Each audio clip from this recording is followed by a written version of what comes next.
পূর্ব বর্ধমান জেলার শহর বর্ধমানের তেজগঞ্জের তেজগঞ্জ হাই স্কুলে মঙ্গলবার রাতে চুরির ঘটনায় চাঞ্চল্য ছড়িয়ে পড়ে। বিদ্যালয়ের প্রধান শিক্ষক জানান, বুধবার সকালে তিনি খবর পেয়ে বিদ্যালয়ে উপস্থিত হন। তিনি আরও জানান, বিদ্যালয়ের সমস্ত আলমারি ভেঙে তছনছ করা হয়েছে।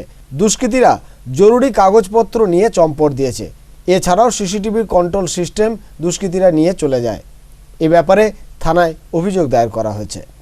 আমি যখন বাড়িতে বিসি চলছিল বলে একটু রেডি হচ্ছিলাম, তখনই কল এলো মাস্টারমশাই যে এরকম নাকি চুরি হয়েছে। প্রথমে ভাবা গিয়েছিল অফিসটা ভেঙেছে, অফিসের জানলাটা, সেটাই আমাকে রিপোর্ট দেওয়া হয়েছিল এবং প্রাইমারি স্কুলে রিপোর্ট দেওয়া হয়েছিল।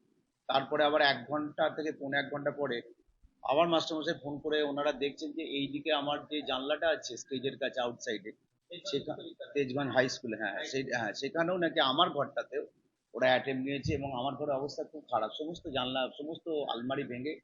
এবং আমার সিসিটিভি কন্ট্রোল ইউনিটটা এখানে আছে, সিসিটিভি কন্ট্রোল ইউনিটটাও তারা নিয়ে চলে গেছে এবং সমস্ত আলমারি তছনছ করে দিয়ে গেছে। এখন কি ছিল না ছিল আমি নিজেও জানি না। টাকা পয়সা তো অল্প স্বল্প ছিলই, সেটা ক্লার্ক আজকে না এলে বুঝতে পারবো না। ক্লার্ক আজকে সেটা এখন হিসেব না করে ধরতে পারবো না। এখন কত কি রেখে গিয়েছিল ও ক্লার্ক আজকে আমার নেই, যার ফলে আমি টোটাল তথ্যটা দিতে পারবো না।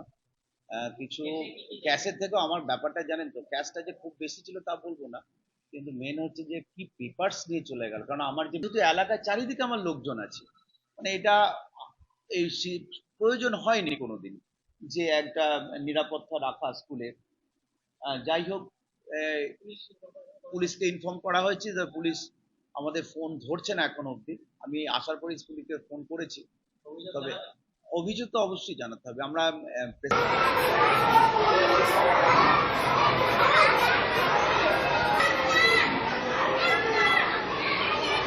বর্ধমান থেকে তন্ময় ঘোষের রিপোর্ট, আনন্দ বার্তা।